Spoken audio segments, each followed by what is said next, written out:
Good morning, Villa fans, and welcome to a match preview for a crunch game on Sunday lunchtime. I think it's a 2 o'clock kickoff away to Sunderland at the Stadium of Light. This is now turning into certainly a must-not-lose game, and I think should be a must-win game. Going up against a newly promoted side, although Sunderland have started the season really well and are looking good and have been very, very busy in the transfer market, revamping their whole team. So just want to talk a little bit about Sunderland and what they're doing, and then obviously what Villa need to do in this game to, really try to get a result. And is there a formation tweak that is kind of required just to kind of steady the ship a little bit, to give us a bit more legs maybe in midfield. But yeah, let's talk about Sunderland first. Currently sitting in 7th position, so doing well in their season back in the Premier League. They're currently 1 point above Man City and 2 points above Newcastle. But, it's very, very early days at the moment. But they've had a good start. They've been very busy and, with Sunderland, they weren't expected to come up to the Premier League. They obviously won the playoffs. They had players on very, very kind of low kind of salary wages coming up from League One to the Championship. Obviously retained a lot of those players in their Championship season. And, getting to the Premier League is giving them a real financial boost and a financial footing to go out and spend money. And obviously selling the likes of Job Bellingham to Borussia Dortmund for 30 million, Tom Watson to Brighton for 12 million as well, who are obviously two big players for them in their promotion season, has really allowed them to go out and spend money. And they spent money like crazy, almost 200 million they've spent this summer recruiting new players, and they've got some good business done as well. So, just looking at their sort of last 3 games, or last 4 games, basically in the Premier League, opening 4 games of the season. So previous game was a 0-0 draw against Crystal Palace, and we all know how difficult playing Palace is to nullify them and, keep out the likes of Sarr and Mateta. Is good going for someone like Sunderland. So a very good positive result against Palace, a 0-0. Then a 2-1 win against Brentford, the team that we can't seem to beat this season. They won 2-1, a penalty from Enzo Laffi, who's a player that they now bought on a permanent basis. Had him on loan last season from Roma, which was a really good signing for the Championship. And he's now stepped up to the Premier League and settled in well there. So he opened the scoring with a penalty. And then Wilson Isidore scored the winner for them after being set up by Granit Xhaka. And Wilson Isidore is a French under-21 international, or he was under-21 international. He's now 25. So he's not capped at senior level for France just yet. They had him on loan last season as well in their Championship season. He got 13 goals in 43 appearances, which doesn't sound great. I think he was in a kind of rotation up front. Maybe wasn't a lot of starts in that 43 appearances. But, he's done well. They've made the move permanent for 6 million. And yeah, he's looking like a good bit of business. I think they got him from Zenit St. Petersburg in Russia. So he's looking like he's settled in well. He's got 2 goals this season. So he scored the winner there against Brentford. And then they had a 2-0 defeat against Burnley, the other promoted team. So, they are a team that can go hot and cold. And hopefully we can catch them on a cold day. And then the opening game of the season, they beat West Ham convincingly 3-0. But West Ham are all over the shop at the moment, aren't they? So, 3-0 win. Mayenda scoring. He's the guy who sort of rotates with Isidore up front. Don Ballard, centre-back, getting up from a set piece, I think it was.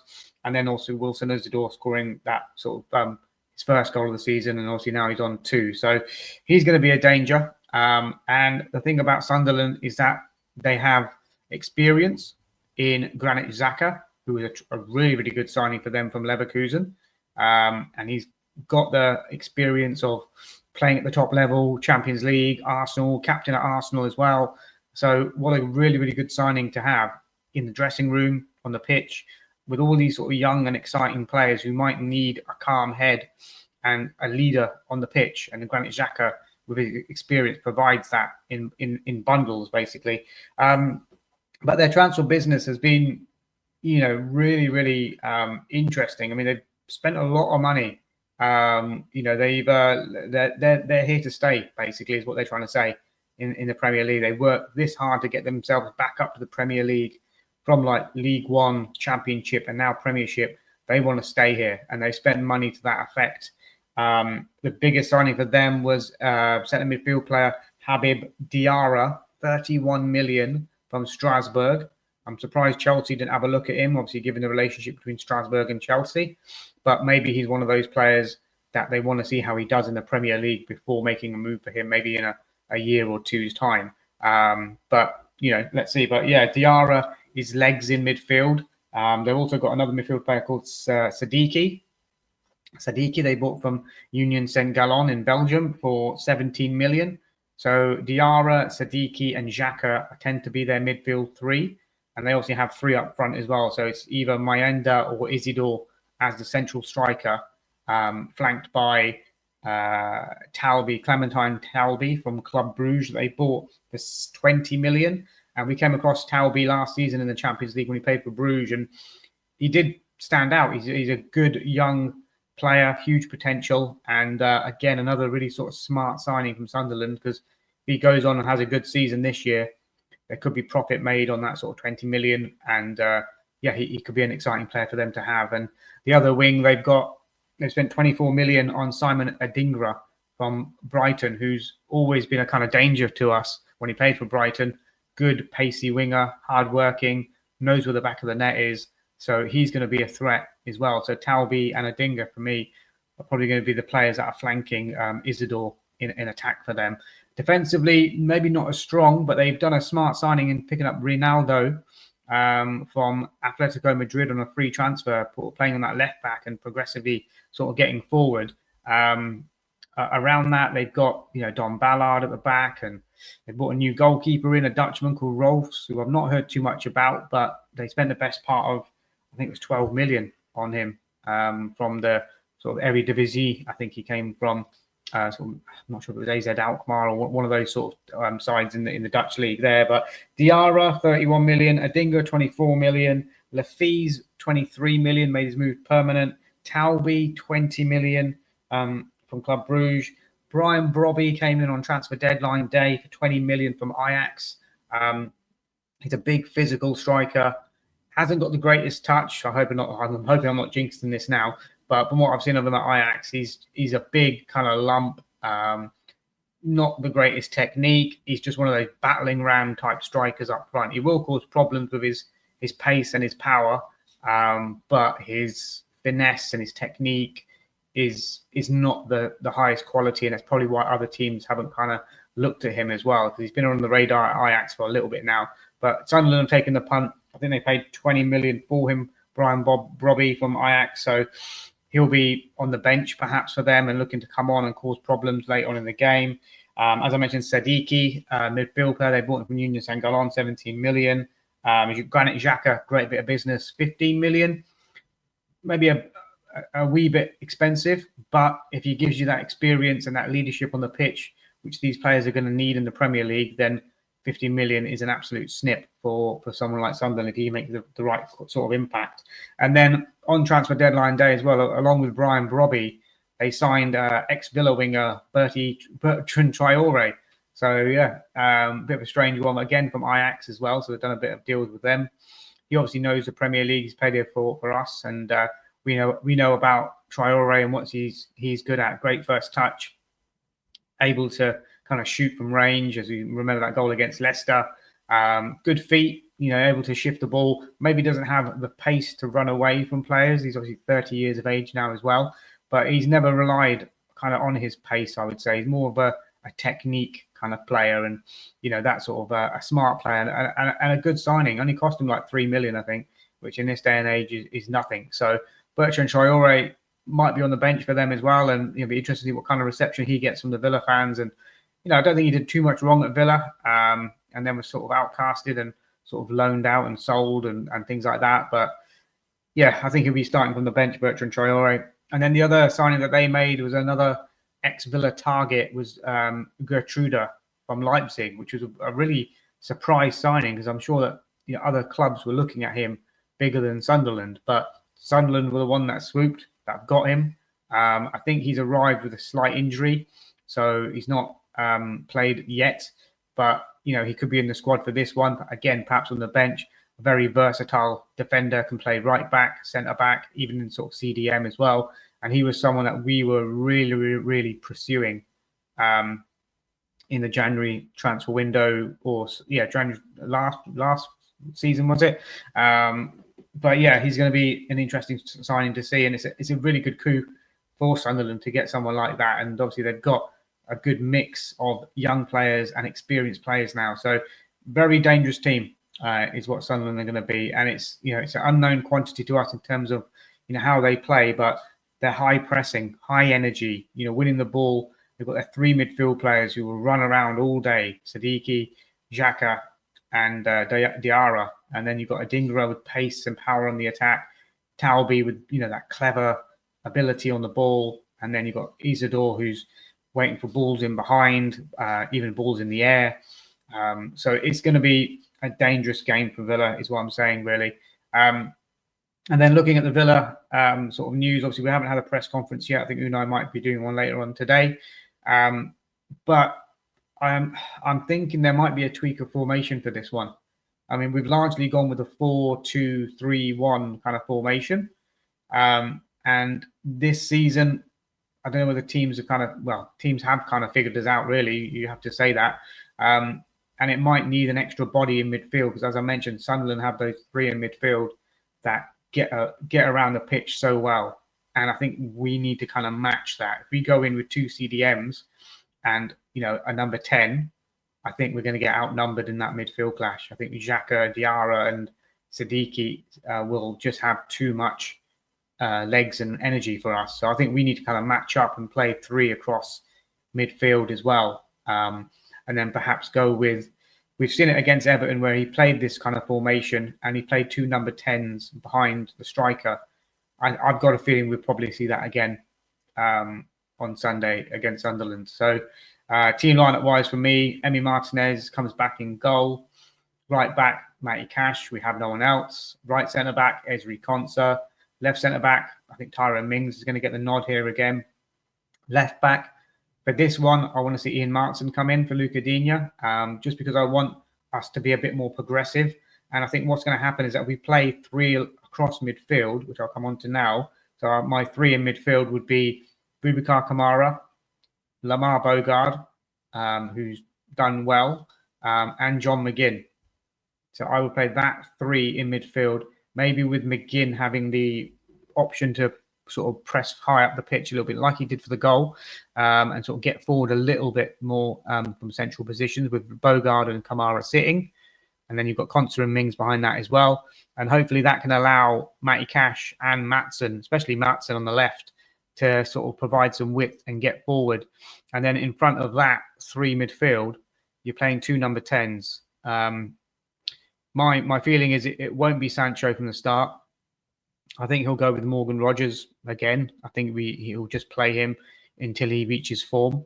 And then alongside him, I think it's going to be Harvey Elliott, who plays with Rogers as the 2 number 10s, with sort of the fullbacks getting forward. But when the fullbacks do get forward, Maatsen, if he's coming, bombing on the left-hand side, Rogers needs to be pulling into that left-hand sort of pocket, really, and supporting him. Can't just leave Maatsen on his own on the left-hand side with no support. There needs to be someone that goes across, and vice versa on the other side with Harvey Elliott supporting Matty Cash, because we all know Matty Cash is, has his limitations going forward, not great on the ball, not a great crosser of the ball. So he's going to need someone that's going to be there to sort of help him out a little bit. And John McGinn sort of pushing up and forward a little bit, not playing as a 10, absolutely not, but playing as like almost, you'll have Bogard and Kamara maybe as 2 6s and McGinn as the 8, basically, in there. So, and then Ollie Watkins up front picks himself. So that leaves a bench of Daniel Marlon, Gasson, Buendia, Sancho,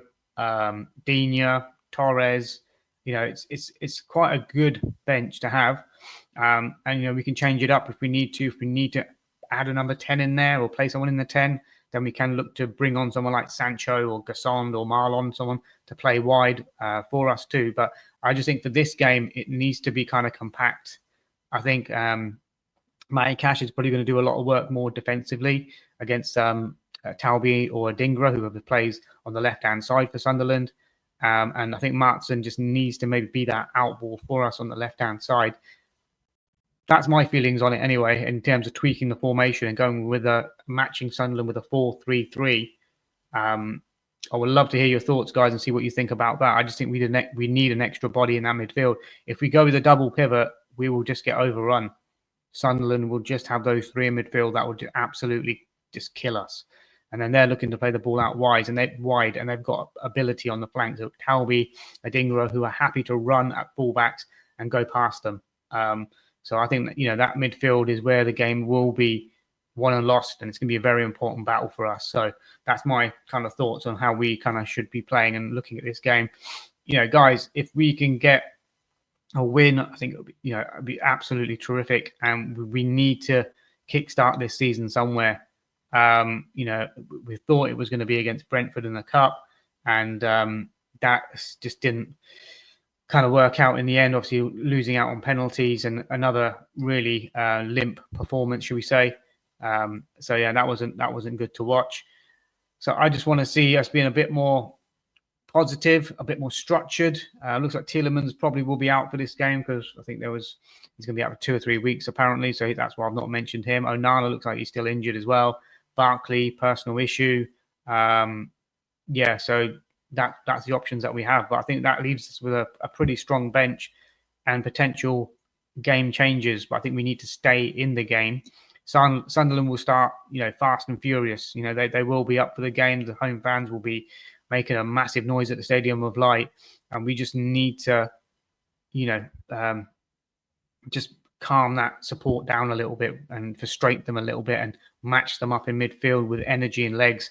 I just think if you put Morgan Rogers in that 10 and you've got 2 CDMs behind him, I don't think he's going to give you that desired work rate. And again, if Morgan Rogers is playing rubbish, let's get this right, even after 20 minutes, half an hour, if he is walking around like he has been the last few games and not putting an effort in, then you drag his ass off.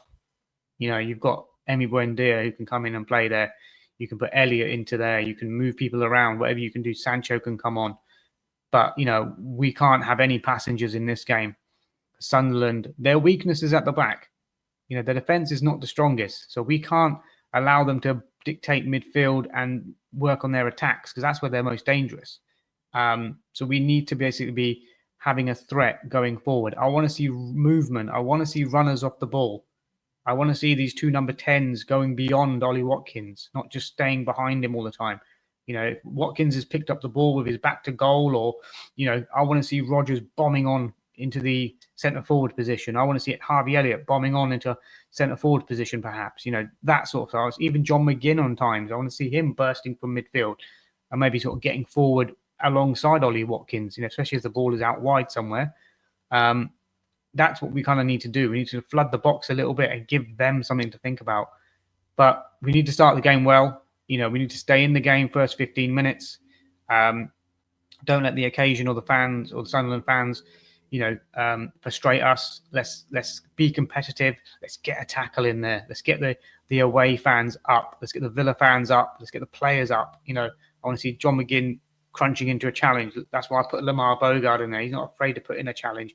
Not the best on the ball, granted, but he'll put a challenge in. And then you've got players like Kamara, who maybe can bring the ball forward, perhaps, with a little bit of quality, and McGinn as well. And Bogard can just be that one that sweeps up a little bit. I just think we need energy. We need legs in there. But yeah, that's my thoughts, guys. I'm not going to ramble on anymore. Score prediction for the game. I'm going to be positive. I'm going to go 2-1 Aston Villa. Don't know where it's coming from, how it's coming from, but I've just got a feeling that if we go with the 3 across midfield, the 2 10s, I've just got a feeling we might get something from this game. It might be a smash and grab. It might not be the prettiest game. It might be a late winner. I just feel as though as long as we stay in the game and we're still in it, up into the last 10 minutes perhaps, then we might have the subs on the bench to freshen this up and go for the winner. But yeah, that's my thoughts, guys. 2-1 Aston Villa is my prediction. Let me know yours. Please do like, subscribe, and comment as well, especially if you've made it this far in the video, guys. Help me grow the channel. If you like what you're hearing, spread it across the Aston Villa fan base as well, other supporters. Let's get some, subscriber numbers up. Let's give this one a like target as well of I'll go 20 likes on this video. So if you haven't already, smash a like for me. You can hype up videos as well, which I'm not too sure what that's all about, but it's a new feature on YouTube. Hype it up for me as well. Let's get this across to the Villa fan base. Right, enjoy your Fridays. Bye for now.